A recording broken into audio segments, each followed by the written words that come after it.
20ஆம் தேதி இடைநீக்கம் செய்யப்பட்ட சூரிய சிவா தொடர்ந்து பாஜக பற்றின உட்கட்சி விவகாரங்களை அவருடைய எக்ஸ் வலைதள பக்கத்துல போட்டுட்டு வராரு.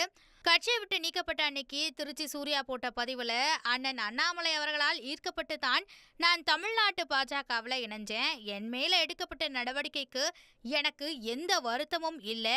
என் தலைவனை பேசியதற்கு தான் நான் பதிலளிச்சேன்.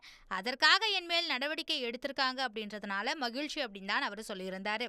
ஆனா அதுக்கு பிறகுதான் பலருடைய மகிழ்ச்சியை கெடுத்துட்டு இருக்கிறாரு. குறிப்பா சொல்லணும் அப்படின்னா தமிழிசை அவர்களுடைய மகிழ்ச்சியை அவர் கெடுத்துட்டு இருக்காருன்னே சொல்லலாம். தன்னுடைய எக்ஸ் வலைதள பக்கத்துல தமிழிசைய தொடர்ந்து விமர்சனம் செஞ்சுட்டு வராரு சூரிய சிவா. சில ஆண்டுகளுக்கு முன்னாடி தான் தமிழிசை சவுந்தரராஜன் அவர்கள் பாஜக மாநில தலைவராக இருந்தாங்க. அப்போ விமான நிலையத்துல செய்தியாளர்களை சந்திச்சிருந்தாங்க. அந்த டைம்ல தமிழிசையுடைய மகன் பாஜக ஒழிக அப்படின்னு பின்னால நின்று சத்தம் போட்டாரு. அந்த வீடியோ வைரலாக பரவச்சு. அதை இப்போ எடுத்து போட்டு சூர்யா விமர்சனம் செஞ்சிருக்காரு. பாஜக ஒழிக அப்படின்னு நான் சொல்லல, அக்கா உங்க பையன் தான் சொல்லியிருக்காரு அப்படின்னு விமர்சனம் செஞ்சிருக்காரு சூரிய சிவா. இதுக்கு முன்னாடி பாத்தீங்க அப்படின்னா 2 நாட்களுக்கு முன்பாக ஒரு பதிவை சூர்யா போட்டிருந்தாரு. அக்கா உங்களை மறந்துட்டேன் அப்படின்னு நினைக்காதீங்க. கண்டிப்பா உங்களுக்கான முக்கியத்துவம் பாஜகவில் கொடுக்கல அப்படின்னாலும் என் மனசுல கண்டிப்பா இருக்கு. புதுவை பாஜகவை அழிச்சது பத்தாது அப்படின்னு இப்போ தமிழ்நாட்டு பாஜகவிலும் களமிறங்கி அழிச்சிட்டு இருக்கீங்க. உங்களை மறப்பேனா? உங்களுடைய நீண்ட ஊழல் பட்டியலை பாண்டிச்சேரியில இருந்து எடுத்து தொகுப்பதற்கு கொஞ்சம் தாமதமாகுது. விரைவிலேயே பட்டியலோட சந்திக்கிறேன். வருத்தம் வேண்டாம் அக்கா அப்படின்னு தமிழிசைய குறிப்பிட்டு எழுதியிருந்தாரு.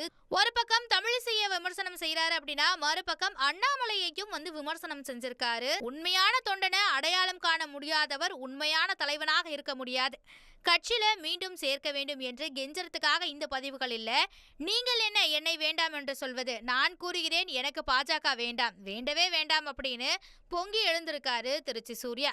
இது தொடர்ந்து பாத்தீங்க அப்படின்னா இன்னைக்கு முக்குளத்தோர் சமுதாயத்தை எதிர்க்கும் பாஜகவை கண்டிக்கிறேன் அப்படின்னு ஒரு பதிவை வெளியிட்டு சர்ச்சையை ஏற்படுத்தியிருக்காரு. மேலும் பாஜகவால பாதிக்கப்பட்ட முக்குளத்தோர் சமுதாயத்தை சார்ந்த ஆயிரக்கணக்கான நிர்வாகிகளை மதுரை மாவட்டத்துல ஒருங்கிணைச்சி மாபெரும் ஆலோசனை கூட்டம் நடத்த இருக்கிறதா அவரு தன்னுடைய பதிவுல குறிப்பிட்டிருக்காரு. அண்ணாமலை அவர்கள் மீது பற்று இருக்குன்னு சொன்னவர் ஆரம்பத்துல நீக்கப்பட்ட உடனே அண்ணாமலை மீது அண்ணாமலைக்காக பேசினதுக்காக என்னை நீக்கினாங்க அப்படின்னு நான் சந்தோஷப்படுறேன்லாம் சொன்னவர் இப்போ அண்ணாமலையையும் எதிர்த்து விமர்சனங்களை முன் வச்சிட்டு இருக்காரு.